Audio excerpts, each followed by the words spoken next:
Magandang gabi Pilipinas. Para sa ating ulat panahon, lumakas po si Tropical Storm Vinta habang patuloy na kumikilos patungo po yan sa extreme northern Luzon. Alas 4 ng hapon, namataan po si Bagyong Vinta kilometers east ng Ilagan, Isabela. Taglay po ang lakas ng hangin na 85 kilometers per hour at pagbugso naabot naman ng 100 kilometers per hour. Kumikilos po ito sa west-northwest direction sa bilis na 23 kilometers per hour. Sa ngayon nagtaas na po tayo ng Public Storm Warning Signal number 2 at sako po nito ang Cagayan, Calayan at Pabuyan Group of Islands, kasama rin po ang Kalinga, Isabela at Apayao. Habang nakataas naman po ang Signal number 1 sa Ilocos Norte, Mountain Province, Abra, Ilocos Sur, La Union, Benguet, Ifugao, Nueva Vizcaya, Quirino, Aurora, Pangasinan, Nueva Ecija at Batanes Group of Islands.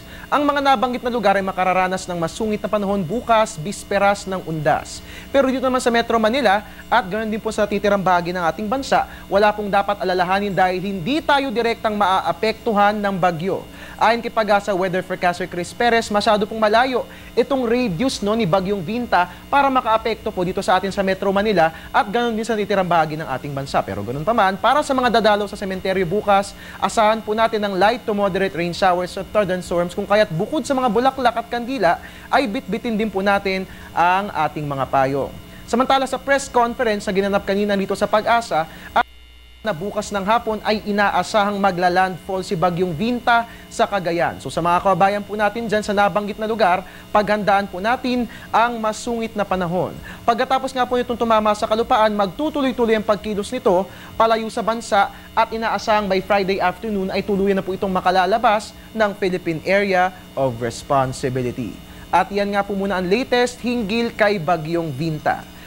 At mga kababayan, dagdag kaalaman lang hinggil kay Bagyong Vinta.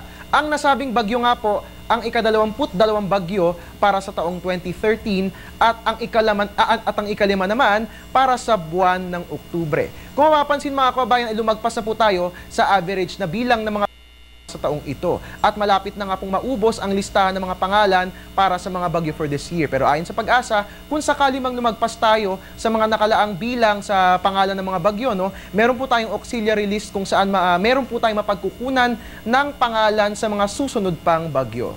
And alright, sa ibang usapan naman, sisikat po si Haring Araw 5:51 AM at lulubog po ito sa ganap na 5:28 PM.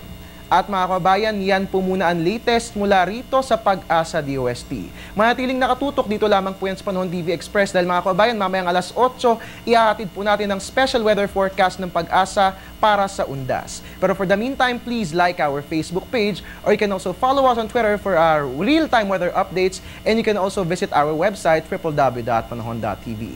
At your service po para sa News at 6, ang inyong weatherman, Harry Bayona, nagpapaalalang tiwala lang, may tamang panahon ang bawat pagkakataon. Diyos Marina Banggi sa Indoga Boss.